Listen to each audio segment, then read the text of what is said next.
Assalamualaikum warahmatullahi wabarakatuh. Kembali di Literasi Terkini bersama saya Muhammad Abdul Syaifullah. Saat ini saya sedang berada di STKIP PGRI Ponorogo, yang mana sore ini sedang dilaksanakannya latihan rutin UKM Pencaksilat STKIP PGRI Ponorogo. Bagaimana keseruannya? Mari kita saksikan.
Baiklah pemirsa, sekarang saya sudah bersama narasumber pertama saya yang bernama Mas Yogi.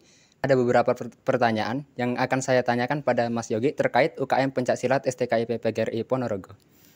Baiklah Mas Yogi, itu bagaimana sih UKM Pencaksilat di STKIP PGRI Ponorogo sendiri itu berdiri?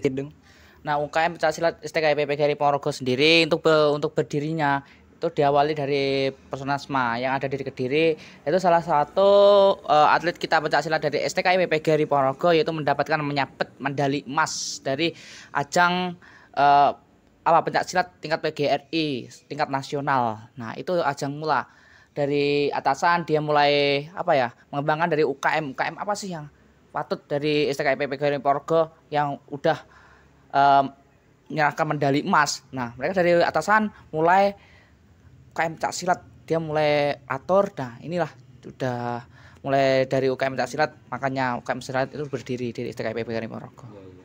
Dan setelah UKM Pencaksilat ini berdiri ya Mas, itu kan setelah itu pasti ada jadwal latihan. Nah, untuk UKM Pencaksilatnya sendiri itu jadwal latihan rutinnya itu setiap hari apa? Dan apakah UKM-nya sendiri itu kan karena baru berdiri, apakah sudah mendapatkan pelatih?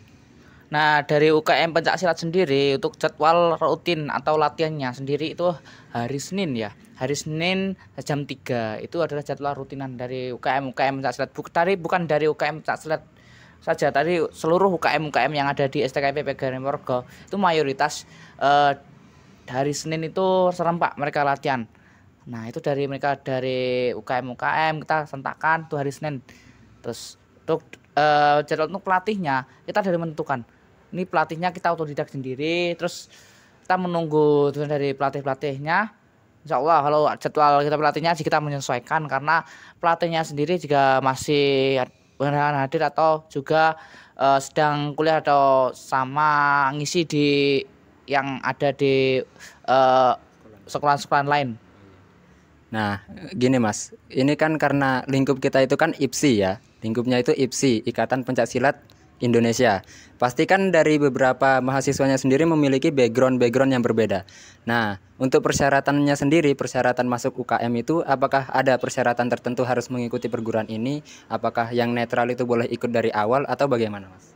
Kalau untuk dari UKM pencaksilat sendiri, nah harusnya yang sudah ikut dalam pencaksilat itu backgroundnya terus dari semua UKM yang lain, dari pencaksilat apapun kita rekrut, kita harus punya background atau punya dasaran lah. Harusnya boleh aja dari siswa-siswa yang lain atau mahasiswa yang mau ikut, tapi harus punya dasaran dulu dari pencaksilat itu apa. Tapi nggak boleh langsung awam kita langsung ikut, nggak bisa. Karena kenapa? Pencaksilat sendiri kan tergantung ekstrim ya.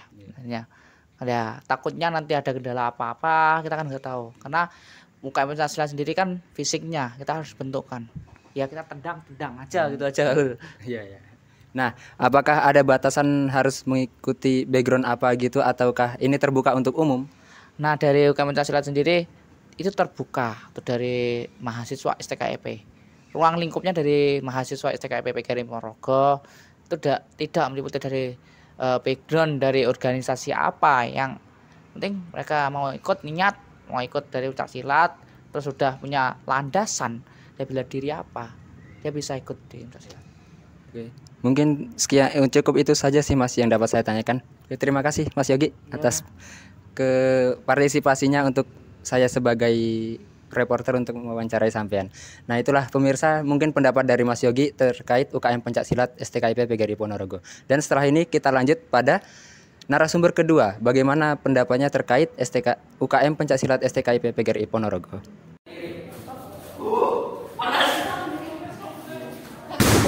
Sesuai amal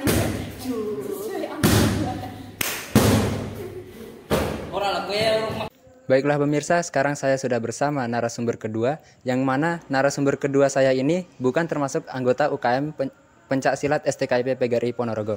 Namun, beliau sangat memiliki obsesi untuk melihat bagaimana proses para anggotanya. Langsung saja saya tanyakan bersama Mbak Lintang ya? Ya.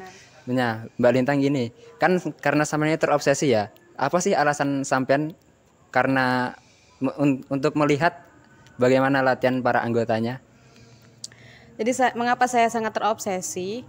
Karena setahu saya ya, seluruh UKM di Ponorogo itu, UKM Pencaksilat tuh dibagi per organisasi. Jadi untuk Pagar Nusa sendiri, kemudian Setia Hati sendiri. Tapi di STKIP itu tidak menaungi seluruh setiap organisasi di organisasi pencaksilat, baik di situ ada Pagar Nusa, ada Setia Hati dan semacamnya. Jadi saya tuh sangat penasaran bagaimana proses latihan dari setiap anggotanya, begitu Mas. Ya. Dan mungkin untuk pertanyaan terakhir saya kepada Mbak Lintang, mungkin apakah Mbak Lintang mungkin punya beberapa pesan, kesan dan harapan kepada anggotanya untuk anggota UKM Pencaksilat sendiri? Ya, saya harap seluruhnya ya, karena UKM-nya itu mencakup seluruh organisasi pencaksilat, sebaiknya dijaga Kerukunan. Iya, kerukunan. Baik, karena dari setiap organisasi itu pasti punya kebaikan, kemudian keburukan yang harus kita jaga gitu. Gak perlu dipermasalahkan gitu ya. Perbedaan itu harus kita jadiin satu. Bagaimana caranya perbedaan itu menjadi terlihat lebih indah gitu. Kemudian untuk anggota-anggotanya semangat, selalu berlatih meskipun ya saya dengar pelatihnya belum ada ya, jadi latihannya sendiri. Ya, semangat aja gitu. Oke, terima kasih Mbak Lintang, dan semoga saya juga berharap Mbak Lintang juga bisa ikut bergabung menjadi bagian dari UKM Pencaksilat sendiri. Oke, baiklah pemirsa, itulah tadi jawaban dari narasumber kedua kita, dan mungkin cukup sekian dari saya. Ada kurang lebihnya saya mohon maaf. Wassalamualaikum warahmatullahi wabarakatuh.